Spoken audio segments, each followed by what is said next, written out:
This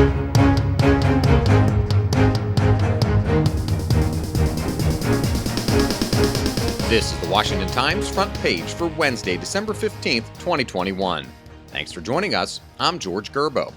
The front page is brought to you by the Leadership Institute. The Leadership Institute trains conservatives to defend freedom. They've just published a free guide to help conservatives like you navigate political conversations with liberal family members during the holiday season. As a front page listener, you can get a free copy of this wonderful guide today by visiting leadershipinstitute.org/Christmas. Congressional Democrats have passed legislation hiking the federal debt ceiling by $2.5 trillion. Harris-Alec reports the Senate narrowly passed the bill 50-49 in the evenly split chamber before the Democratic-led House passed it in what are likely the final votes in Congress this year. The bill will push the national debt limit to $31.4 trillion from roughly $29 trillion and ensure the White House can continue borrowing money to pay for federal expenditures until at least early 2023.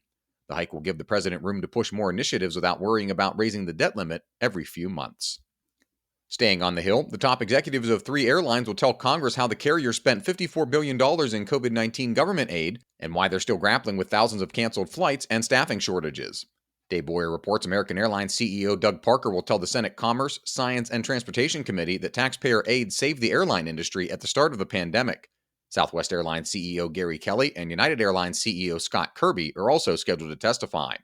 Of the $54 billion in taxpayer-funded payroll grants to 10 airlines in 3 rounds in 2020 and 2021, the Treasury Department required larger carriers to repay 30% and to award the government stock agreements.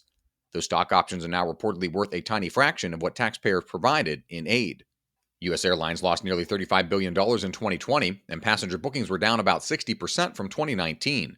But the 4 largest airlines, American, Delta, United, and Southwest, had a combined $31.5 billion in cash on their balance sheets by the end of last year. That was up from $13 billion at the end of 2019. Microsoft has opened a new stripped-down version of its LinkedIn app in China that's specifically designed to exclude free expression online. Ryan Lovelace reports the new app, called In Career, will function as a digital job board that doesn't allow users to post messages or share content as they can on LinkedIn in other countries. It's the latest clash showing the Chinese government's power to rein in Western companies that are eyeing a slice of the vast and growing web market in China. Chinese online censors have constructed a digital firewall to limit political debate and criticism of their leaders. The front page is brought to you by the Leadership Institute. The Leadership Institute trains conservatives to defend freedom. They've just published a free guide to help conservatives like you navigate political conversations with liberal family members during the holiday season. As a front page listener, you can get a free copy of their guide today by visiting leadershipinstitute.org/Christmas. The Portland Police Bureau has announced that due to staff shortages, officers will only respond to high-priority calls that are life-threatening or major property crimes. Emily Zanto reports the city of more than 654,000 currently has nearly 200 openings on a police force with 917 authorized positions. As recently as 3 years ago, the force had 1,016 officers. Reported statistics show the number of drug crimes in Portland has nearly tripled compared to the same time last year, while shootings are up 35% and carjackings are also up 23%. And finally, criticism of Vice President Kamala Harris on Spanish-language talk radio programs in South Florida is prompting speculation she's the target of an effort to drive down her popularity. Dave Boyer reports Lincoln Project co-founder Reed Gallen said in a tweet the supposed anti-Harris campaign isn't an accident.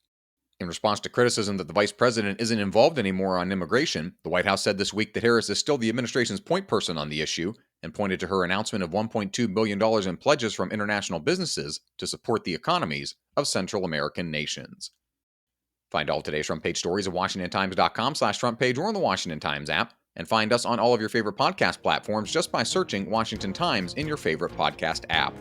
You can also follow us on Twitter and Instagram at WashTimes for breaking news, sports, commentary, and more. For the Washington Times, I'm George Gerbo.